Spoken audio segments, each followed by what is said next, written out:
여러분은 지금 어떤 순간을 살고 있습니까? 한 번도 두려워하지 않은 적이 있으세요? 단 한 번도 이건 불가능해 라고 생각한 적 없으세요? 이 길이 맞는지 몰라서 그냥 멈춰 서 있었던 밤은요? 이런 고민을 하는 모든 분들의 오늘의 글을 선물합니다. 구독과 좋아요는 멋진 인생으로 가는 첫걸음입니다. 오늘 제가 이야기할 사람은 그 두려움을 가장 잘 알았던 사람입니다. 그러면서도 가장 위대한 승리를 만들어낸 사람. 그의 이름은 이순신. 임진왜란이라는 나라 최대의 위기 속에서 단 한 번도 해전에서 패배하지 않은 장군. 하지만 그는 결코 두려움을 모르는 사람이 아니었습니다. 오히려 그는 일기에 이렇게 썼습니다. 밤새도록 홀로 앉아 있었다.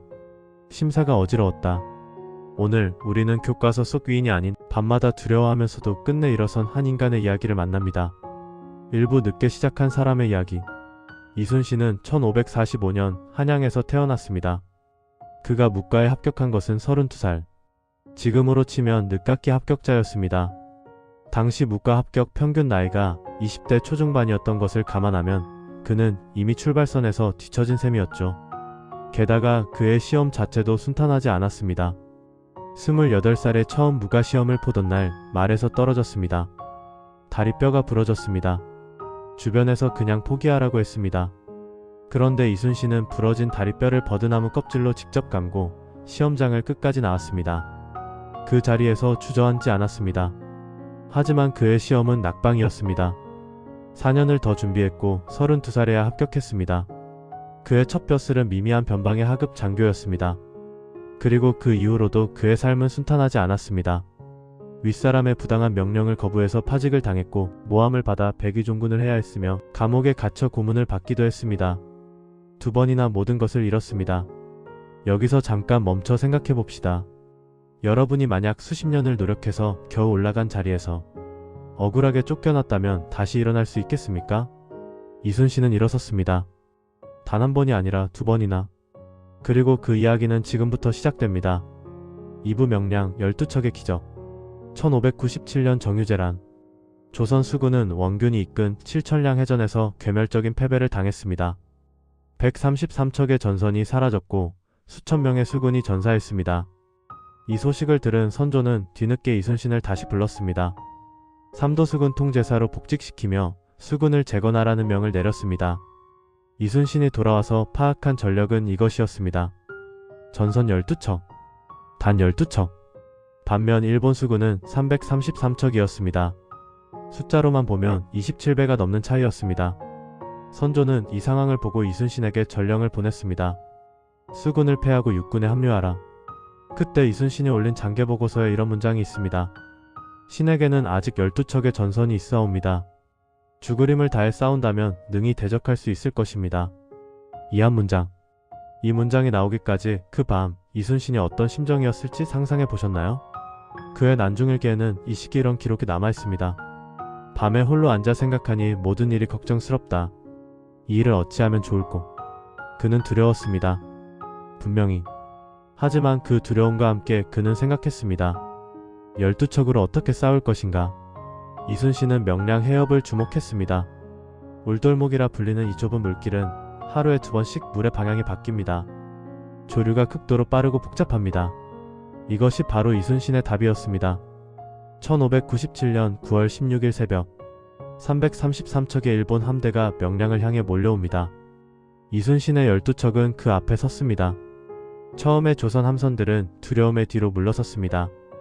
이순신 혼자 대장선을 앞으로 몰았습니다. 그의 기록에 이렇게 남아있습니다. 여러 장수들의 배는 멀리 물러나 바라만 보고 있었다. 나는 노를 급히 저 앞으로 나아가며 지자총통, 현자총통 등을 쏘았다. 혼자였습니다. 대장 혼자 적진 한가운데 들어갔습니다.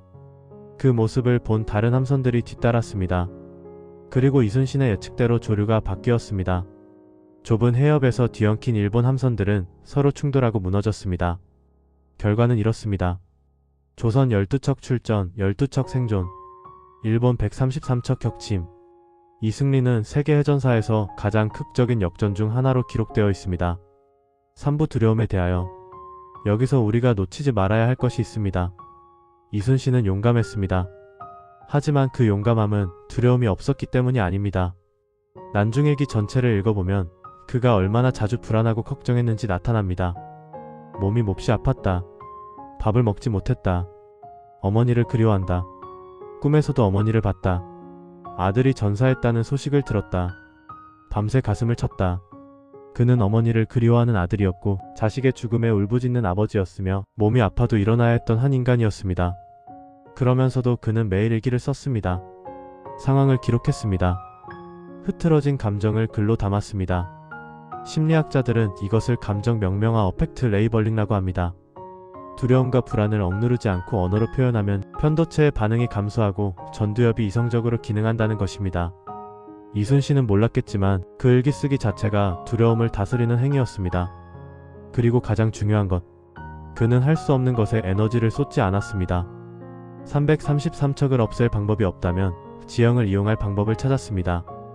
병사들이 두렵다면 자신이 먼저 앞으로 나갔습니다. 이것이 이순신의 리더십이었습니다. 철학자 에픽테토스는 이런 말을 남겼습니다. 우리를 불안하게 만드는 것은 사건 자체가 아니라 그 사건에 대한 우리의 판단이다. 이순신은 12척이라는 숫자 앞에서 패배의 판단 대신 어떻게 이길 것인가의 판단을 선택했습니다. 사부 마지막 전투 그리고 마지막 말 1598년 11월 19일 노량해전 임진왜란의 마지막 해전이었습니다. 퇴각하는 일본 함대를 이순신은 끝까지 쫓았습니다. 그리고 새벽 적의 총탄이 그의 가슴에 박혔습니다. 죽어가면서 이순신이 남긴 말은 이것이었습니다. 지금 싸움이 급하다. 내가 죽었다는 말을 하지 마라. 저는 이 말 앞에서 늘 오래 멈추게 됩니다. 죽는 순간에도 자신의 죽음보다 전투를 걱정했습니다. 자신의 고통보다 부하들의 동요를 걱정했습니다. 이것은 맹목적인 희생이 아닙니다. 이것은 수십 년 동안 연습해온 삶의 방향이었습니다. 자신보다 큰 것을 위해 사는 삶. 그것이 이순신이 선택한 삶의 방식이었고 그 삶의 방식이 마지막 순간에도 그대로 드러난 것입니다. 오브 오늘 우리에게 남은 말들. 이순신의 삶에서 우리가 가져갈 수 있는 것은 무엇일까요? 첫째, 늦은 출발은 끝이 아닙니다. 32살에 합격하고 2번이나 파직당하고 감옥까지 갔던 사람이 결국 역사에서 가장 빛나는 이름 중 하나가 되었습니다. 지금 여러분의 출발이 남들보다 늦다고 느껴진다면 이순신을 떠올려 보세요. 타이밍이 중요한 게 아닙니다. 방향이 중요합니다. 둘째, 두려움은 용기의 반대말이 아닙니다. 두려움을 느끼면서도 앞으로 나아가는 것. 그것이 진짜 용기입니다. 이순신은 밤마다 떨었지만 낮에는 싸웠습니다. 우리도 그렇게 할 수 있습니다. 셋째, 통제할 수 있는 것에 집중하세요. 333척은 통제할 수 없었습니다. 하지만 지형을 분석하고 자신이 먼저 나아가는 것은 통제할 수 있었습니다. 지금 여러분의 삶에서 통제할 수 없는 것에 얼마나 많은 에너지를 쓰고 있나요? 넷째, 기록은 힘이 됩니다. 이순신의 난중일기는 그의 두려움을 담은 기록이기도 했지만 동시에 그 두려움을 이겨낸 기록이기도 합니다. 오늘부터 단 3줄이라도 여러분의 하루를 기록해보세요. 그 기록이 언젠가 여러분의 역사가 됩니다. 이순신은 이런 말을 남겼습니다. 반드시 죽고자 하면 살고 반드시 살고자 하면 죽는다. 이 말은 단순한 전술적 가르침이 아닙니다. 목숨을 내걸 만큼 무언가에 진심으로 임하는 사람이 결국 살아남는다는 뜻입니다. 오늘 하루 여러분은 어디에 진심을 쏟고 있나요? 우리 모두에게는 저마다의 명량이 있습니다. 12척밖에 없는 날이 있습니다. 333척이 몰려오는 것 같은 순간이 있습니다. 그 순간 이 이야기를 떠올려 주세요. 이순신도 두려웠습니다. 그래도 노를 저었습니다. 여러분도 할 수 있습니다. 한 문장 인생 수업 채널은 여러분의 멋진 삶을 응원합니다. 구독과 좋아요로 함께 해주세요.